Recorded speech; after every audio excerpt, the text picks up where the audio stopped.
4 kultivator pembentukan inti segera berkumpul di hadapan Master Lu. Mereka terdiri dari 3 pria dan 1 wanita, termasuk Chong Shuzi dari Sekte Kosong Jernih, 2 saudara dari Lembah Maple Kuning, serta Nonali dari Dermaga Transformasi Pedang. Mereka terkejut mengetahui bahwa pasukan Moulan telah bergerak jauh lebih cepat dari perkiraan dan bahkan berhasil menghancurkan pertahanan Hunbak Bu. Situasi tersebut membuat mereka sadar bahwa Pegunungan Naga Kuning kemungkinan besar akan segera menghadapi serangan besar. Namun, di tengah persiapan tersebut, sebuah talisman transmisi suara kembali tiba. Kali ini, kabar yang diterima Master Lu justru membawa kelegaan. 3 kultivator Nascent Soul telah tiba di luar formasi besar. Mereka adalah Han Li, Kakek Ma, dan Gu Shuangpu. Ketiga kultivator tersebut melayang di atas lautan kabut hijau sambil mengamati formasi pertahanan yang mengelilingi Pegunungan Naga Kuning. Formasi itu tampak sangat luas dan memancarkan tekanan yang tidak biasa. Han Li secara khusus memperhatikan perubahan di dalam kabut dengan penuh perhatian, seolah sedang mencari misteri yang tersembunyi di balik formasi tersebut. Tidak lama kemudian, kabut hijau terbuka dan membentuk sebuah jalur. 4 kultivator pembentukan inti keluar untuk menyambut mereka. Chong Shuzi kemudian memperkenalkan dirinya bersama 2 saudara dari Lembah Maple Kuning dan Nonali dari Dermaga Transformasi Pedang. Han Li juga memperkenalkan dirinya sebagai Elder dari Sekte Awan Melayang. Sementara kedua rekannya diperkenalkan sebagai Kakek Ma dari Pavilion Agung dan Gu Shuangpu dari Sekte Pengendali Roh. Han Li menjelaskan bahwa 8 kultivator pembentukan inti lainnya masih dalam perjalanan, tetapi mereka bertiga memilih bergerak lebih dahulu karena khawatir akan terlambat tiba setelah formasi besar diaktifkan. Ketika Han Li memperhatikan kedua saudara dari Lembah Maple Kuning, ia langsung teringat pada senior Ni. Ternyata kedua saudara tersebut memang mengenal Ni, tetapi mereka tidak menyadari bahwa Han Li adalah sosok yang pernah mereka temui sebelumnya. Perubahan Han Li selama bertahun-tahun membuat mereka hanya merasakan sedikit keakraban tanpa mampu mengenalinya. Han Li tidak mempermasalahkan hal tersebut dan akhirnya mengikuti Chong Shuzi menuju bagian dalam formasi. Jalur di tengah kabut hijau perlahan tertutup kembali setelah mereka melewatinya, membuat seluruh Pegunungan Naga Kuning kembali tersembunyi di balik lautan kabut. Sesampainya di aula utama, Han Li dan kedua rekannya akhirnya bertemu dengan Master Lu. Pria botak itu menyambut kedatangan Kakek Ma dan Gu Shuangpu dengan lega, tetapi ia tampak asing terhadap Han Li. Kakek Ma kemudian menjelaskan bahwa Han Li baru berhasil mengondensasi Nascent Soul beberapa tahun sebelumnya dan memiliki potensi yang sangat besar. Mendengar hal tersebut, Master Lu sempat menunjukkan sedikit kekecewaan. Ia tampaknya tidak terlalu berharap banyak kepada seorang kultivator Nascent Soul yang baru saja mencapai tahap tersebut. Namun, Master Lu segera menyembunyikan perasaannya dan tetap menunjukkan rasa terima kasih atas kedatangan Han Li. Han Li tentu menyadari perubahan kecil dalam ekspresi Master Lu, tetapi ia sama sekali tidak menunjukkan ketidakpuasan. Ia hanya tersenyum tenang dan tidak mempermasalahkannya. Baginya, penilaian orang lain bukanlah sesuatu yang perlu dipedulikan. Setelah pertemuan awal selesai, Master Lu mulai membahas berbagai kejadian yang telah terjadi sebelumnya. Pembicaraan kemudian beralih pada situasi genting yang sedang dihadapi Pegunungan Naga Kuning. Hunchback Bu telah mengalami kekalahan. Formasi badai angin surga telah dihancurkan, dan pasukan Moulan kini semakin dekat. Dengan formasi pertahanan telah sepenuhnya aktif dan 3 kultivator Nascent Soul akhirnya tiba sebagai bala bantuan, Pegunungan Naga Kuning kini memiliki kesempatan untuk bertahan. Namun, ancaman yang mereka hadapi jauh lebih besar dari perkiraan. Pertempuran besar antara para kultivator Aliansi 9 Negara dan pasukan Moulan sudah semakin dekat, dan kali ini Han Li juga akan terlibat langsung di dalamnya. Tanpa membuang waktu, Master Lu langsung menjelaskan situasi genting yang mereka hadapi. Pasukan pejuang sihir telah menyerang lembah teras langit milik Hunbak Bu dan kini bergerak menuju Pegunungan Naga Kuning. Dalam waktu kurang dari setengah hari, pasukan sekutu yang kalah diperkirakan akan tiba dalam kondisi terdesak. Karena itu, Master Lu meminta Han Li, Kakek Ma, dan Gu Shuangpu membantu menyelamatkan mereka. Kakek Ma segera mengambil tugas tersebut untuk dirinya sendiri. Ia baru saja memperoleh sebuah harta yang ingin diuji dalam pertempuran, sehingga ia merasa tidak perlu melibatkan Han Li maupun Gu Shuangpu. Gu Shuangpu tidak keberatan, dan Master Lu akhirnya menyetujui keputusan tersebut. Namun, ia tetap mengatur agar saudara Murong ikut menemani kakek Ma. Keduanya menguasai teknik Lightning Bind yang cukup kuat untuk menghadapi musuh. Kakek Ma dan saudara Murong kemudian berangkat untuk menjemput pasukan sekutu yang sedang mundur.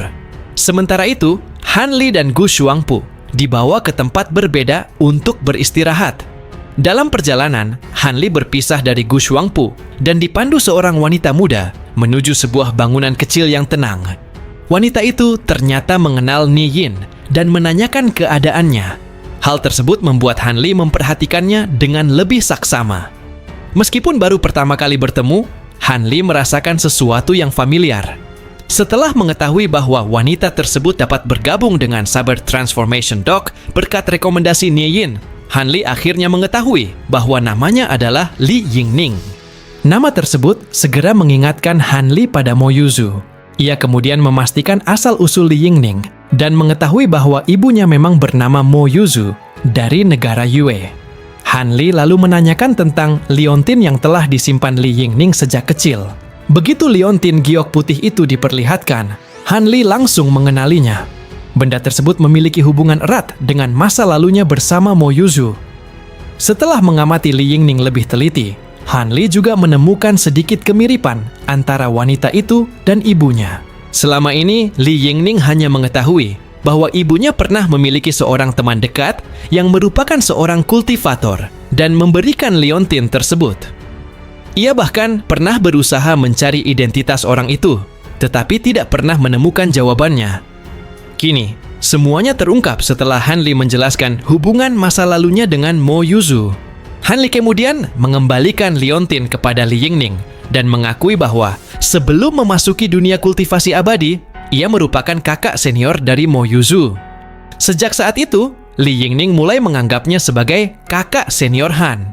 Sebagai bentuk perhatian kepada keturunan teman lamanya, Han Li memberikan 2 botol pil yang dapat membantu Li Yingning menerobos hambatan menuju tahap pembentukan inti. Namun, ia juga menyadari bahwa harta sihir Li Yingning saat ini tidak cukup untuk menghadapi para pejuang sihir Moulan. Karena tidak ada cukup waktu untuk mengolah harta sihir baru, Han Li memilih memberikan sesuatu yang lebih praktis. Ia memanggil sejumlah besar kumbang pemakan emas dari kantong binatang spiritualnya, lalu mengompres sebagian kawanan tersebut menjadi sebuah bola kecil yang menyimpan kekuatan luar biasa. Han Li menyerahkan bola tersebut kepada Li Yingning dan memintanya menyimpannya dengan baik. Dalam keadaan menghadapi musuh yang sulit dikalahkan, benda tersebut dapat menjadi penyelamat nyawanya. Pemberian berharga itu membuat seluruh keraguan Li Yingning terhadap Han Li lenyap. Ia semakin yakin bahwa Han Li memang memiliki hubungan dekat dengan ibunya. Setelah itu, Han Li meminta Li Yingning meninggalkannya agar ia dapat beristirahat dan memulihkan kekuatan sihirnya. Perjalanan panjang menuju pegunungan Naga Kuning telah menguras banyak energinya, sementara pasukan Moulan semakin mendekat. Li Yingning pun pergi dengan perasaan yang jauh lebih tenang. Ia tidak hanya mendapatkan perlindungan dari seorang kultivator Nescent Soul, tetapi juga akhirnya menemukan jawaban mengenai sosok yang selama ini menjadi bagian dari masa lalu ibunya.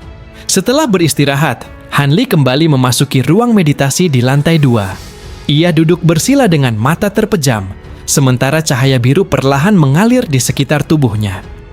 Di telapak tangannya, sebuah bola api ungu sebesar telur muncul dan bergetar lembut di udara.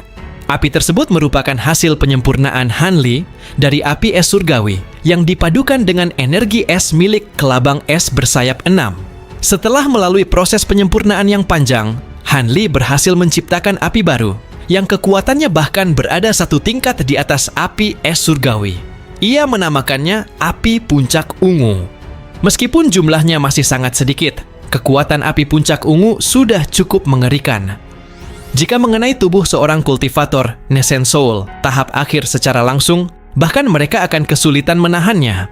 Namun, Han Li belum dapat memastikan apakah api tersebut benar-benar mampu menghabisi kultivator pada tingkat itu. Kelemahan terbesar api puncak ungu terletak pada jumlah api es surgawi yang dapat digunakan Han Li untuk menyempurnakannya. Jika ia berhasil memperoleh beberapa kali lipat jumlah yang dimilikinya sekarang, kekuatannya mungkin akan meningkat hingga mampu menghadapi kultivator Nescent Soul tahap akhir secara terbuka.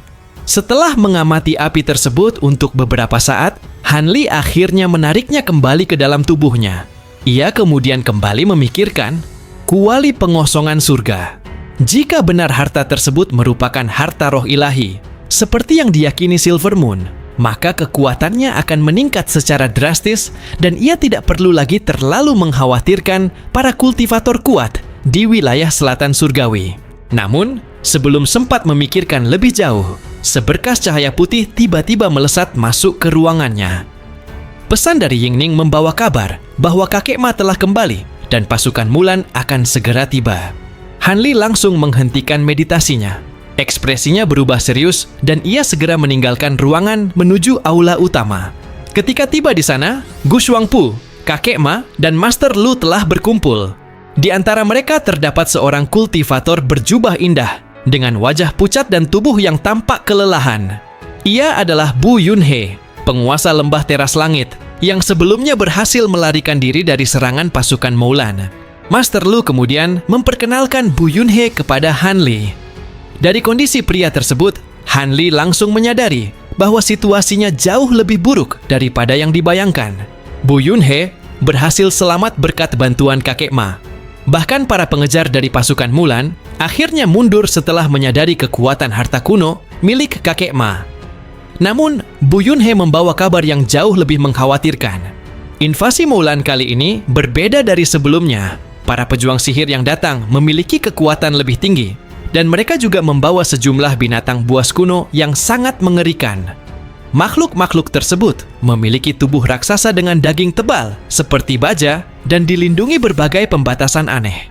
Begitu binatang-binatang itu berhasil menerobos masuk ke dalam sebuah formasi besar, kehancuran formasi tersebut hanya tinggal menunggu waktu. Bahkan serangan penuh Bu Yunhe hanya mampu melukai salah satu dari mereka. Pada saat yang sama, ia juga harus menghadapi dua pejuang sihir tingkat tinggi, sehingga tidak memiliki kesempatan untuk membunuh binatang tersebut sebelum pertahanannya runtuh. Mendengar laporan tersebut, Han Li menyadari bahwa pasukan Mulan kali ini benar-benar berbahaya. Namun, pertahanan pegunungan naga kuning masih jauh lebih kuat dibandingkan lembah teras langit. Dengan adanya Master Lu, Han Li, kakek Ma, Gu Shuangpu, serta beberapa kultivator jiwa baru lahir lainnya, mereka memiliki peluang lebih besar untuk bertahan. Masalah lainnya adalah jumlah pejuang sihir tingkat tinggi yang dimiliki pasukan Mulan. Bu Yunhe sebelumnya melihat dua pejuang sihir tingkat tinggi bersama satu sosok misterius yang memiliki aura sangat aneh. Tubuh sosok tersebut tampaknya telah mengalami perubahan tertentu, membuat kekuatannya sulit dipastikan. Bu Yunhe bahkan menduga masih ada beberapa pejuang sihir tingkat tinggi lainnya yang sengaja disembunyikan di dalam pasukan. Karena itu, Master Lu memutuskan untuk tidak bertindak gegabah. Jika kekuatan musuh terlalu besar, mereka akan menarik pasukan Mulan masuk ke dalam formasi besar Pegunungan Naga Kuning dan memanfaatkan pertahanan tersebut untuk mengulur waktu. Tujuan utama mereka bukan menghancurkan seluruh pasukan Mulan, melainkan bertahan selama mungkin hingga bantuan atau kesempatan berikutnya tiba. Setelah keputusan dibuat, Bu Yunhe dibawa ke ruang meditasi untuk memulihkan diri. Sementara itu, para kultivator yang berhasil melarikan diri dari lembah teras langit ditempatkan ke dalam garnisun Pegunungan Naga Kuning untuk memperkuat pertahanan. Tidak lama kemudian, suara genderang perang mulai terdengar dari kejauhan. Suara tersebut semakin keras dan menggema seperti guntur yang mendekat. Para kultivator di aula segera menyadari bahwa pasukan Mulan akhirnya telah tiba.